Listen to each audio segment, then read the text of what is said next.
नमस्कार। मैं डॉक्टर भवशेखर, सहायक आचार्य राजनीति विज्ञान, राजकीय मीरा कन्या महाविद्यालय उदयपुर। आज हम लोग प्रथम वर्ष कला राजनीति विज्ञान के प्रथम प्रश्न पत्र, जिसे कि हम लोग राजनीति विज्ञान के मूल आधार के नाम से जानते हैं, इसके अंतर्गत व्यवहारवाद के संदर्भ में कुछ अपनी बात आपके समक्ष रखने के लिए उपस्थित हूँ। विद्यार्थियों, हम जानते हैं कि राजनीति विज्ञान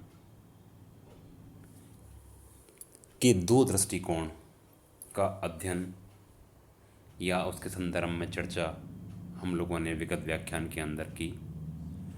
ये पहला दृष्टिकोण है, उसको हम लोग राजनीति विज्ञान का परंपरागत दृष्टिकोण बोलते हैं, जबकि जो द्वितीय विश्व युद्ध के पश्चात राजनीति विज्ञान का स्वरूप उभर के आया वह आधुनिक दृष्टिकोण के नाम से जाना जाता है।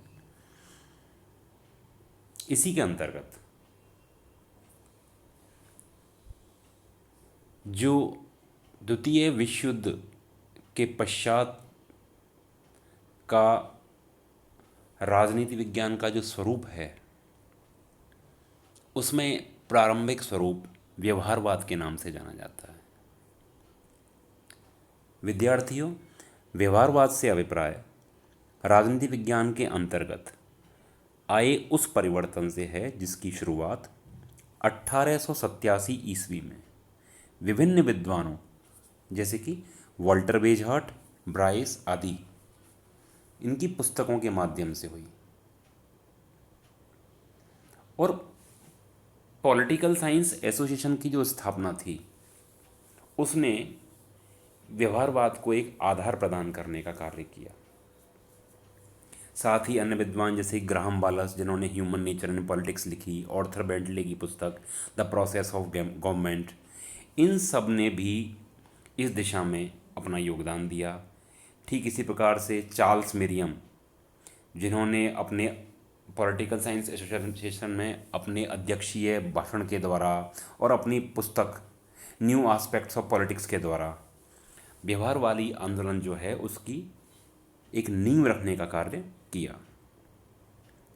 इन व्यक्तियों की मान्यताओं और राजनीति विज्ञान के क्षेत्र में अभी तक चल रहे जो दृष्टिकोण था, इस संबंध में इन विद्वानों के जो विरोधी विचार थे उनको द्वितीय विश्व युद्ध की स्थिति जो थी उसने स्पष्ट करने का कार्य किया। क्योंकि द्वितीय विश्व युद्ध के दौरान राजनीति वैज्ञानिकों की जो एक छवि थी या उनके प्रति जो उनकी जो निष्ठा थी उसका बहुत पतन हुआ, ह्रास हुआ। क्योंकि द्वितीय विश्व युद्ध के पूर्व जहाँ जो विभिन्न राजनीतिक निर्णय जो थे उनमें राजनीति वैज्ञानिकों को प्रमुखता दी जाती थी, वहीं अब क्या हुआ, द्वितीय विश्व युद्ध के पश्चात की जो निर्णय शक्ति थी वो अब राजनेताओं के हाथ में आ गई। इस परिवर्तित स्थिति ने जहाँ एक ओर राजनीतिक शास्त्रियों को झकझोर दिया, वहीं दूसरी ओर जो विभिन्न राजनीति वैज्ञानिक थे जो कि राजनीति विज्ञान के क्षेत्र में नवीन पद्धतियों की शुरुआत करना चाहते थे, उनकी बात को प्रमुखता से उभारने का कार्य किया। द्वितीय विश्व युद्ध के उपरांत जो उत्पन्न स्थिति थी उसने राजनीति विज्ञान के क्षेत्र में एक क्रांतिकारी परिवर्तन की मांग रखी और इसमें रॉबर्ट डहल और डेविड ईस्टन नामक जो विद्वान थे, इन्होंने इस क्रांति को पूर्णता तक पहुंचाया।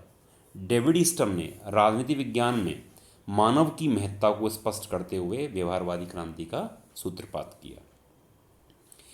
ईस्टन ने विस्तार के साथ व्यवहारवादी क्रांति के ऊपर प्रकाश डाला और एक नवीन राजनीति विज्ञान की स्थापना करी, जो कि परंपरागत राजनीति विज्ञान के स्थान पर एक नवीन प्रकार की अध्ययन पद्धतियों को प्रस्तुत करता है, जिनके माध्यम से राजनीति विज्ञान परंपरागत परिदृश्य में प्रचलित संस्थात्मक और वर्णनात्मक अध्ययन पद्धतियों के स्थान पर इस विषय को अन्य जो प्राकृतिक विज्ञान हैं उनके समान एक विज्ञान के रूप में प्रस्तुत करता है।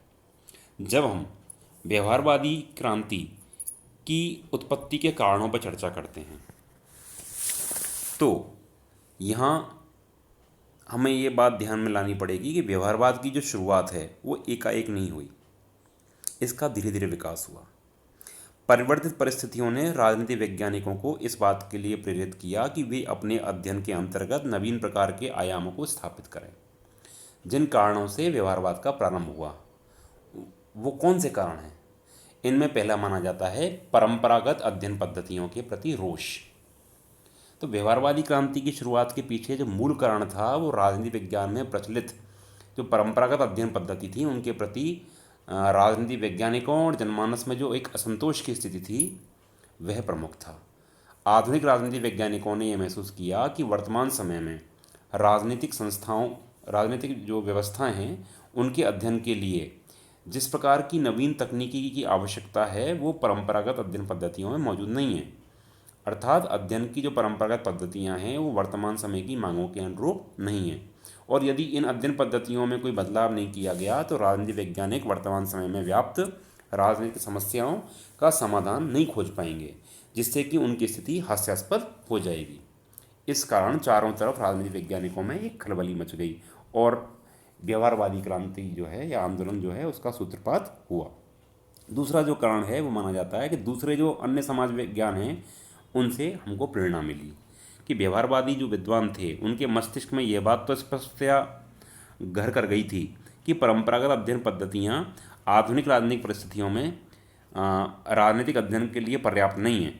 राजनीतिक जो विद्वान थे व्यवहारवादी उन्होंने माना कि आधुनिक राजनीतिक व्यवस्थाओं के तर्कसंगत अध्ययन हेतु आवश्यक है कि किन्हीं नवीन तकनीकों और पद्धतियों को प्रयोग में लाया जाए। इसलिए व्यवहारवादियों के समक्ष ऐसी स्थिति थी कि या तो वो नवीन अध्ययन पद्धतियों और तकनीकों की खोज करें अथवा अन्य सामाजिक विज्ञानों से उनमें प्रचलित पद्धतियों को सीधे प्रयोग में ले लें। तो ऐसी परिस्थितियों में व्यवहारवादियों ने अन्य समाज विज्ञानों की जो पद्धतियाँ थीं जैसे कि समाजशास्त्र, मनोविज्ञान और अर्थशास्त्र की जो पद्धतियाँ थीं उनको अपने विषयानुकूल प्रयोग में लिया। तीसरी जो कारण माना जाता है वो माना जाता है द्वितीय विश्व युद्ध का प्रभाव। तो द्वितीय विश्व युद्ध के उपरांत राजनीति वैज्ञानिकों को यह एहसास हो चुका था कि अध्ययन की परंपरागत पद्धतियाँ जो हैं वो वर्तमान परिस्थितियों में समझने में पर्याप्त नहीं है, और इस बदलते हुए परिदृश्य में आवश्यकता है कि किन्हीं नवीन तकनीकियों और पद्धतियों को अपनाया जाए। साथ ही द्वितीय विश्व युद्ध के दौरान जो अनुभव प्राप्त हुए उनसे राजनीति वैज्ञानिकों को अपनी स्थिति के बारे में जो गिरावट आई उसका पता चल गया। अर्थात विश्व युद्ध के दौरान जो उनकी उपेक्षा हुई उसने उनको झकझोर के रख दिया। इसके उपरांत उन्होंने पाया कि यदि अध्ययन पद्धतियों में आवश्यक सुधार नहीं किया गया तो राजनीति शास्त्र अन्य समाज विज्ञानों के मुकाबले बहुत पिछड़ जाएगा। ये भी प्रमुख कारण था। चौथा कारण था नवीन अध्ययन पद्धतियों की खोज। तो अन्य समाज विज्ञानों में नवीन तकनीकी और पद्धतियों की खोज हो रही थी, तो राजनीति वैज्ञानिकों को भी अपने विषय में किन्हीं तकनीकों की प्रयोग की जो आवश्यकता के लिए बाध्य होना पड़ा कि भाई आप नवीन पद्धति का खोजो। ये भी एक प्रमुख कारण था। एक कारण था कि विभिन्न विद्वानों का योगदान, जो विभिन्न राजनीति वैज्ञानिक थे और विभिन्न जो संस्थाएं थीं उनका भी इस क्षेत्र में प्रमुख योगदान था। तो व्यवहारवाद की उत्पत्ति में विभिन्न राजनीति वैज्ञानिकों जैसे Walter Bagehot, Graham Wallas, Arthur Bentley, Charles Merriam, Robert Dahl, David Easton आदि विद्वानों ने अपनी पुस्तकों, लेखों और भाषणों के माध्यम से राजनीति विज्ञान के क्षेत्र में नवीन संभावनाओं के ऊपर बल दिया और राजनीति विज्ञान के क्षेत्र में एक क्रांतिकारी परिवर्तन लाने हेतु खूब प्रयास किया, जिसको फोर्ड, कार्नेगी ऐसी संस्थाओं के नाम है। इन संस्थाओं ने आर्थिक सहयोग प्रदान किया जिसके माध्यम से राजनीति विज्ञान के क्षेत्र में नवीन परिवर्तनों के लिए एक सहयोग मिल सके। इसके अलावा एक कारण माना जाता है शिकागो संप्रदाय का योगदान। अमेरिकी विद्वानों के एक समूह जिसको कि हम लोग शिकागो संप्रदाय के नाम से जानते हैं, इन्होंने राजनीति विज्ञान के क्षेत्र में नवीन तकनीकी और पद्धतियों के प्रारंभ के लिए अत्यधिक प्रयास किए, जिनके माध्यम से राजनीति शास्त्र के क्षेत्र में क्रांतिकारी परिवर्तन आ सके। शिकागो संप्रदाय के विद्वानों में Charles Merriam, David Truman, Herbert Simon, Lasswell आदि जो थे ये प्रमुख विद्वान थे। तो ये कुछ प्रमुख 6 कारण हैं जिनके माध्यम से हम लोग व्यवहारवाद को स्थापना के लिए मानते हैं। अब बात करते हैं कि व्यवहारवाद की विशेषताएं क्या हैं। तो एक विद्वान हुए हैं किर्कपैट्रिक। किर्कपैट्रिक नामक विद्वान ने व्यवहारवादी उपागम जो है उसकी जो विशेषताओं को बताया है। मूलतया 4 विशेषताएं बताई हैं। पहली विशेषता बताते हुए वे कहते हैं कि व्यक्ति के व्यवहार के विश्लेषण का अध्ययन इसकी मौलिक इकाई के रूप में किया जाना चाहिए। मतलब यहाँ पर यह है कि व्यवहारवाद का जो अध्ययन है वो अध्ययन की इकाई के रूप में राजनीतिक संस्थाओं के स्थान पर मनुष्य के राजनीतिक व्यवहार का अध्ययन करना चाहिए। दूसरी विशेषता वो कहते हैं कि अन्य सामाजिक विज्ञानों के साथ राजनीति विज्ञान की एकता पर बल दिया जाना चाहिए। तीसरा, अध्ययन की जो सटीक व्यवस्था है उसके लिए तथ्यों के पर्यवेक्षण और वर्गीकरण के लिए जो विशुद्ध तकनीक है उसका प्रयोग किया जाना चाहिए, प्योर टेक्निक का। और चौथी विशेषता बताते हुए वो कहते हैं कि राजनीति शास्त्र के लक्ष्य का एक व्यवस्थित आनुभविक सिद्धांत के रूप में समर्थन किया जाना चाहिए। तो ये किर्कपैट्रिक के द्वारा बताई गई विशेषता हैं। अब बात करते हैं कि व्यवहारवादी विद्वान किन तकनीकों का प्रयोग करते हैं।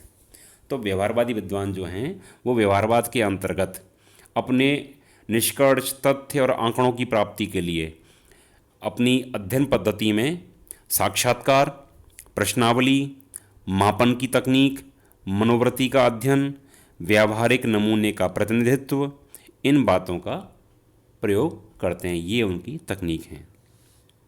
जब हम व्यवहारवादी अध्ययन के उद्देश्य की बात करते हैं तो डेविड ईस्टन जो थे उन्होंने अपनी पुस्तक के अंतर्गत व्यवहारवाद के उद्देश्य या लक्ष्यों को स्पष्ट किया है, जिनको कि वो बौद्धिक आधारशिलाओं के रूप में अभिव्यक्त करते हैं।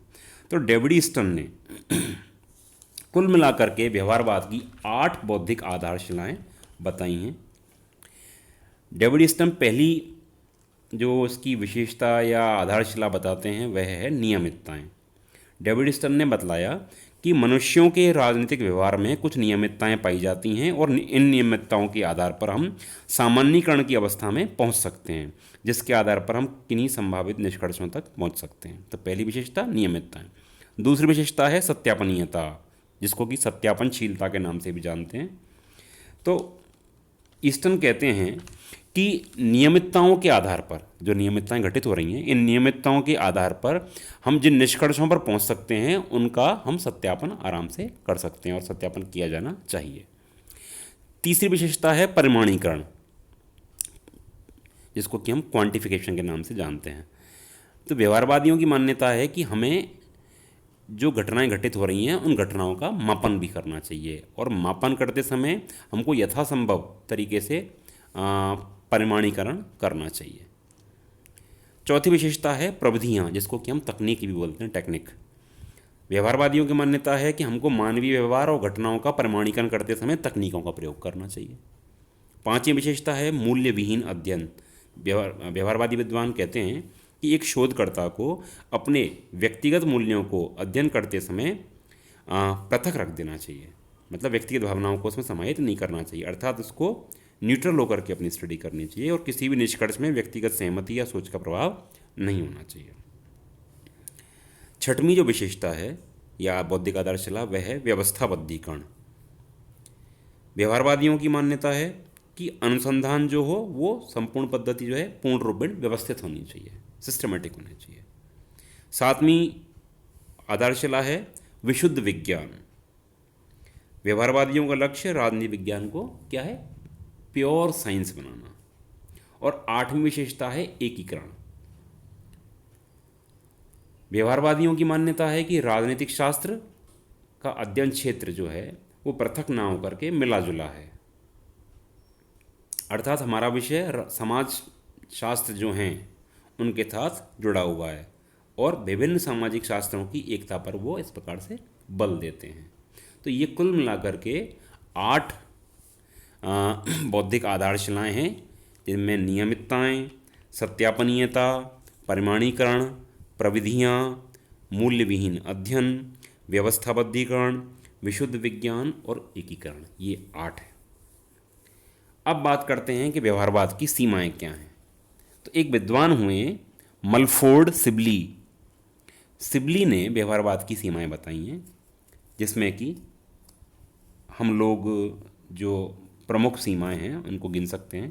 पहली सीमा है मूल्य निरपेक्षता, कि व्यवहारवाद जो है वो कहता है कि मूल्य निरपेक्ष अध्ययन होना चाहिए, किंतु ये संभव नहीं है कि एक शोधकर्ता अपने व्यक्तिगत मूल्य और विचारों को पृथक रखे, ये व्यावहारिक प्रतीत नहीं होता।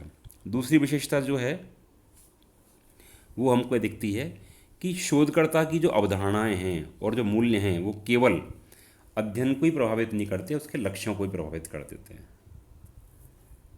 अगली विशेषता हमको दिखती है कि व्यवहारवादी विद्वान मापन की बात करते हैं, किंतु मनुष्य के व्यवहार का मापन संभव नहीं है, क्योंकि ये परिवर्तनशील है। इसके अलावा सटीक भविष्यवाणी संभव नहीं है, किंतु परंतु ये हमेशा बना रहेगा, क्योंकि ये प्योर साइंस नहीं है। मूल्य निरपेक्षता भी संभव नहीं है, और नीति निर्माण के संदर्भ में कोई वास्तविक बात नहीं करती। ये कुछ सीमाएं हैं। जब हम व्यवहारवाद की आलोचना करते हैं तो पहली आलोचना होती है इसकी कि इसके अंदर अत्यधिक कठिन शब्दों का प्रयोग किया गया है, अर्थात शब्दाडंबर बहुत है, अत्यधिक शब्दाडंबर, इसकी आलोचना। दूसरा, राजनीति व्यवहार की धारणा गलत है, कि आप मनुष्य के व्यवहार को बांट नहीं सकते हो कि ये मनुष्य अभी ये राजनीतिक व्यवहार कर रहा है, कि अब सामाजिक व्यवहार कर रहा है, कि अब आर्थिक व्यवहार कर रहा है। तो इस प्रकार से हम मनुष्य के व्यवहार का उस रूप में मापन नहीं कर सकते हैं कि वह कब और किस प्रकार राजनीतिक व्यवहार कर रहा है। तीसरी जो इसकी आलोचना है वह है कि राजनीति विज्ञान जो है वो विशुद्ध विज्ञान नहीं है, यह एक अत्यधिक खर्चीली पद्धति है, यह भी इसकी एक आलोचना है। मूल्य निरपेक्षता संभव नहीं है, यह भी एक इसकी आलोचना है। अन्य पद्धतियों के महत्व को नकार नहीं सकते, ये भी इसकी एक आलोचना है। और संख्या के आधार पर मानवीय स्वभाव का मापन संभव नहीं है, यह भी इसकी एक प्रमुख आलोचना कही जाती है। तो इस प्रकार से व्यवहारवादी जो अध्ययन है उसका कुछ इस प्रकार स्वरूप है, जिसका कि हमने चर्चा करी। बहुत धन्यवाद।